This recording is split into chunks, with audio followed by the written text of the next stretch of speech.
De que forma a prática espírita favorece a sua saúde física e mental? A Web Rádio Meimei apresenta Saúde, Espiritualidade e Você. Bom dia, meus queridos amigos, ouvintes, internautas da Web Rádio Meimei. É uma enorme satisfação estar aqui com vocês no programa Saúde, Espiritualidade e Você. Meu nome é Ricardo Cavalcante, sou membro da Associação Médico Espírita de Botucatu. Nós nos encontramos aqui todos os domingos às 11 horas da manhã para refletir sobre temas que são relacionados à nossa saúde sob uma ótica espírita, aquilo que a doutrina espírita nos oferece de informação e permite com que a gente analise e interprete essas situações em que envolvem a nossa saúde de uma maneira mais ampla, num olhar mais amplo do ser, não apenas restrito à vida física ou à matéria a qual nós estamos aqui inseridos. Nós estamos nesse momento realizando uma série de programas sobre o livro No Mundo Maior, uma obra de André Luiz muito interessante e que traz uma análise bastante significativa a respeito do funcionamento da nossa mente e do nosso cérebro. Nós já tivemos a oportunidade, num primeiro programa, de discutir as bases teóricas que André Luiz nos oferece para entender que a nossa mente se manifesta no nosso cérebro em 3 regiões distintas. A região mais baixa, que se localiza na nossa medula espinhal, que é essa parte do nosso sistema nervoso central que desce por toda a coluna e de onde saem todos os nervos que vão se espalhar para o nosso corpo. O tronco cerebral, que é a parte mais baixa do cérebro. O tronco cerebral e a medula espinhal é a parte que o André Luiz diz que é o cérebro primitivo, é aquela parte mais inicial do nosso cérebro. É a primeira que se desenvolveu ao longo da nossa evolução, aonde guardam-se as memórias, aonde estão os automatismos, onde estão todo o domínio dos nossos fenômenos fisiológicos. Isso a medicina identifica de uma maneira muito clara, então o controle da respiração, do batimento cardíaco, da fome, de todas essas condições fisiológicas do nosso corpo. Temos o cérebro intermediário, que é o córtex motor, que é toda essa capa de substância cinzenta que envolve o nosso cérebro, que quando a gente vê uma foto de um cérebro com todas aquelas entranhas, é o córtex motor, que André Luiz coloca que é a área responsável pela onde a mente manifesta o nosso esforço, a nossa vontade, a vida presente, aquilo que a gente precisa, as nossas ações, aquilo que a gente tem que fazer. E os lobos frontais, que é essa parte mais anterior do nosso cérebro, que é o local aonde André Luiz coloca que estão as manifestações das metas superiores de vida, os nossos valores superiores. É a parte mais evoluída do nosso cérebro, que inclusive, isso não é André Luiz só que fala, mas a própria ciência identifica isso, é a parte do nosso cérebro que nos diferencia dos demais seres da natureza, dos demais animais da natureza. O que nos faz, por exemplo, diferente dos outros primatas é essa região anterior do nosso cérebro, os lobos frontais, que nos tornou, vamos dizer assim, nos deu a condição de manifestar essa inteligência que nós manifestamos como seres humanos. Então, André Luiz coloca essa divisão, ele coloca que isso está no corpo físico, isso está no perispírito, lembrando que o perispírito é um corpo muito semelhante ao corpo físico. No programa passado, nós conversamos sobre um caso para a gente entender praticamente como isso funciona, que era o caso do Pedro e do Camilo, e hoje a gente vai discutir um outro caso, que é o caso da Julieta, também narrado no livro No Mundo Maior. André Luiz também faz a narrativa desse caso para ilustrar para nós a importância que a mente precisa de conseguir trabalhar essas 3 regiões do cérebro, ou seja, ela consegue se manifestar nessas 3 regiões do cérebro de uma maneira equilibrada e fluida. Ou seja, a gente precisa acessar o cérebro inicial, que é onde estão as nossas memórias, onde estão os nossos automatismos. Por quê? Porque isso representa para nós as experiências que nós já vivemos. E nós podemos, a partir dessas experiências vividas, poder identificar aquilo que foi bom, aquilo que não foi, para poder programar o futuro. Então é importante que a gente relembre a nossa memória, ela é fundamental para que a gente possa dar o passo além. A gente esquece as falhas e os erros que foram cometidos. Precisamos do cérebro intermediário, do córtex motor, por quê? Porque é ele que nos dá o impulso, é a área que controla a ação, a vontade, o esforço, é aquilo que faz a gente agir. É preciso que a gente tenha essa ação. E os lobos frontais, que é quem vai nos nortear, é quem vai dar o norte, o equilíbrio, é quem vai permitir com que a gente faça de uma maneira correta, com que a gente consiga agir dentro das leis divinas. Então a gente vai precisar que essas 3 regiões cerebrais trabalhem em harmonia e em concordância, para que a nossa mente possa se manifestar de uma maneira completamente equilibrada. No caso da Julieta, a gente vai ver que isso não estava acontecendo. Só para a gente entender o contexto da Julieta, eu sempre recomendo que quem tiver interesse, leia essa obra No Mundo Maior e vai encontrar esse caso bem detalhado lá. A gente vai aqui apenas passar de uma maneira mais geral para que a gente possa compreender esse aspecto ao qual a gente está estudando. A gente já discutiu o caso da Julieta aqui em outro momento, com outro olhar, vendo outros aspectos. Hoje a gente vai estar focado nessa questão do funcionamento da mente e do cérebro. Então, qual que é a história da Julieta? Então, André Luiz, juntamente acompanhando o Calderaro, eles vão ao encontro da Dona Cândida, que era a mãe da Julieta e que estava às vésperas do desencarne. Ela já poderia ter desencarnado, porém não desencarnou porque estava ainda muito preocupada com a situação da filha que ficaria encarnada, que é a Julieta. A Dona Cândida é uma senhora que se tornou viúva muito cedo, tinha a Julieta como filha e tinha mais 2 filhos, que eram mais velhos que a Julieta. Mas a situação econômica, social dessa família era de muita dificuldade. Esses 2 filhos mais velhos dela vão embora, abandonam a mãe, Dona Cândida e a Julieta, e eles vão embora para tentar a vida em outro local, e fica a Dona Cândida cuidando da Julieta. Dona Cândida é uma pessoa que vai trabalhar muito duro ao longo da sua vida para poder criar essa filha, mas sempre de uma maneira muito digna, muito honesta e sempre mantendo um espírito de muita fé, de muita confiança em Deus e compreendendo que essas dificuldades fazem parte da vida, mas que o mais importante de tudo eram os valores que ela alimentava em si e procurava transmitir isso para a filha. Que, mediante todas essas dificuldades, a gente sempre deveria manter o respeito ao próximo, sempre praticar o bem, sempre buscar fazer o melhor de nós, e que mesmo diante de todas essas dificuldades, a gente saberia que Deus, de uma forma ou de outra, nos ofereceria ao auxílio. Esse era o pensamento da Dona Cândida. Dona Cândida era costureira, ensinou esse ofício a Julieta. Acontece que, num determinado momento da vida, a Dona Cândida cai doente. Ela tem um problema importante de saúde e isso faz com que apenas a Julieta assuma todo o trabalho da costura. E naquela época não tinha o Sistema Único de Saúde no Brasil, então as pessoas tinham que pagar, né? Então se a pessoa, né, toda a saúde era paga, então se a pessoa não tivesse recurso, ela ficava abandonada. Então, para que a Dona Cândida não ficasse, né, sem assistência, a Julieta então começa a se dedicar ao máximo, dentro de todas as suas forças, para trabalhar e poder manter o tratamento da mãe, que foi um tratamento muito longo, de um período muito longo. Só que chega num ponto que o trabalho da Julieta ele já não era mais suficiente para suprir as necessidades, os gastos com o tratamento da mãe.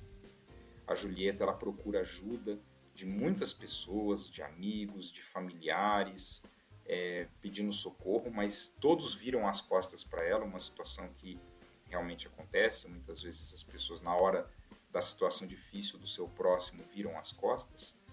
Isso aconteceu com a Julieta, até que chegou num ponto que ela não via mais saída para poder auxiliar a sua mãe. E ela não queria contar isso para a mãe. Ela não queria que a mãe se preocupasse com esse problema, embora a mãe desconfiasse que a situação era difícil e que aquele trabalho não renderia o suficiente para mantê-la sob todo aquele tratamento. Acontece que a Julieta, ela acaba, num momento de completo desespero, ela acaba então aceitando um trabalho que seria um trabalho numa casa noturna, um trabalho no sentido de expor e explorar o seu corpo, para que ela pudesse então ter um provento, um recurso, um dinheiro que de uma maneira mais significativa pudesse ajudar a sua mãe. E é o que Julieta começa a fazer. Acontece que a Julieta era uma pessoa que teve toda essa formação da Dona Cândida, e ela sabia que aquele tipo de trabalho, explorando o seu corpo, se expondo dessa forma às pessoas, isso não era uma coisa legal, isso não era um comportamento, uma atitude que estaria dentro, vamos dizer assim, das leis divinas, daquilo que Deus espera de nós, que a gente precisaria ter uma outra forma de ser. Mas ela muito jovem, não encontrou outra saída, estava numa situação de desespero, não queria preocupar a mãe, queria que a mãe, já sabendo que a mãe estava muito doente, então ela acaba se entregando a essa vida. Mas isso gera na Julieta um conflito íntimo muito grande, porque sabendo de tudo isso, para ela era muito emocionalmente muito doloroso ter que assumir essa vida noturna, essa vida da exploração do seu corpo, que fez com que ela pudesse ajudar a mãe de uma maneira mais significativa. A própria Dona Cândida percebe que a Julieta estava emocionalmente muito abalada, e por isso mesmo trazia uma preocupação muito grande em relação à filha, e ela pede então esse socorro a Calderaro para que ajudasse a menina. Quando Calderaro e André Luiz conhecem a Julieta, eles se deparam com uma pessoa que realmente se encontrava muito doente. Mas não doente como a Dona Cândida, que estava lá num leito, mas uma doença, vamos dizer assim, um corpo que sofria um processo extremamente agressivo e que era uma bomba relógio. A qualquer momento ela poderia desenvolver uma doença muito grave, que poderia levá-la inclusive ao óbito, ao desencarne. Porém, a princípio ela não manifestava nada, ou seja, se nós aqui na Terra, medicina terrena, olhássemos a Julieta, a gente não veria nada. Você está saudável, você não tem nada. Mas perispiritualmente, uma tragédia, ou seja, ela estava completamente já adoecida. E nesse processo, André Luiz descreve uma cena muito marcante, em que a Julieta, então, conforme ela alimentava aquelas angústias, desse conflito que ela carregava consigo mesma, ela produzia uma substância bastante escura, bastante enegrecida, que saía do seu cérebro. Vejam bem, ela descia, ela era emitida pelo seu cérebro, e aquilo ali ia descendo, ia escorrendo pelo seu corpo. E conforme ela respirava, conforme ela puxava o ar para respirar, aquela substância era inalada, ia para os seus pulmões. Lá nos seus pulmões isso era absorvido, caía no sangue, na corrente sanguínea, assim como é o movimento que o oxigênio faz. E dali, da corrente sanguínea, distribuído para as células de todo o seu corpo, que recebiam essa energia oriunda da sua produção mental negativa, daquele sofrimento que ela trazia. Esse quadro era um quadro que levava a Julieta a um risco de adoecimento e de um adoecimento por doença grave muito grande. E André Luiz diz para nós, eu vou ler aqui para vocês, que esse processo de adoecimento ele fazia então com que e essa situação, esse contexto fazia com que Julieta estivesse fixada lá no seu cérebro inicial. Então ela não conseguia nem o córtex motor e nem os seus lobos frontais, nem o cérebro intermediário, nem o superior. Então veja só o que André Luiz narra pra gente aqui. Ó. Então o trecho é o seguinte: nesse atrito incessante, esse atrito era esse conflito íntimo que a Julieta apresentava. Nesse atrito incessante, agravado pelas péssimas emissões fluídicas do ambiente em que se tornou frequentador habitual, ou seja, porque aquele ambiente, né, da casa noturna não era um local cujos fluidos ambientais eram adequados, não era. Então, aquele ambiente também gerava para ela uma energia muito negativa. Sua mente desce à região dos impulsos instintivos, ou seja, desce lá no seu cérebro inicial. A sua mente desce à região dos pulsos instintivos. Então ela ficou presa ali, fixa ali. Experimentando extrema dificuldade em subir ao castelo das noções superiores, que é lá no lobo frontal. Lembram? Quando a gente fez o primeiro programa, eu comentei que André Luiz, né, compara essas 3 regiões do cérebro a um castelo de 3 andares. Então, o andar primeiro, lá o térreo dele, é a região do cérebro inicial, a região dos instintos, do automatismo, das memórias. Cérebro intermediário, córtex motor, é o andar de cima, né, o segundo andar. E o terceiro andar é os lobos superiores, lá as metas superiores de vida, os nossos valores mais superiores, a nossa conexão com o mundo maior. Está tudo ali nos lobos frontais. E aí, então ele coloca, olha, experimentando extrema dificuldade em subir ao castelo das noções superiores. Então, ela não conseguia acessar o seu lobo frontal nesse sentido. De onde a luz da consciência lhe dirige, ou seja, lá dos lobos superiores, né? Da onde a luz da consciência lhe dirige vigorosos apelos para que retorne à simplicidade e à harmonia. Tal situação impede-lhe a prece fervorosa. Olha só, ela não conseguia fazer uma prece fervorosa, uma prece do fundo do coração. Impede-lhe a prece fervorosa, santificante e regeneradora. E daí o caos em que a pobrezinha tateia. Então vejam, esse descritivo do André Luiz, ele mostra a gravidade da situação e o fato da mente não conseguir, seja, ela não consegue acessar mais os seus ideais superiores de vida. E isso faz com que ela entre num processo de adoecimento extremamente importante. Mais adiante, André Luiz mostra para nós o seguinte, falando dela, né? Avizinha-se da loucura com estádios por distúrbios vários, ou seja, ela tinha grande chance de desenvolver um quadro de uma doença psiquiátrica grave. Então, havia essa possibilidade para a Julieta. Além disso, ele coloca, é capaz de apanhar uma pleurisia como anticâmara para a tuberculose.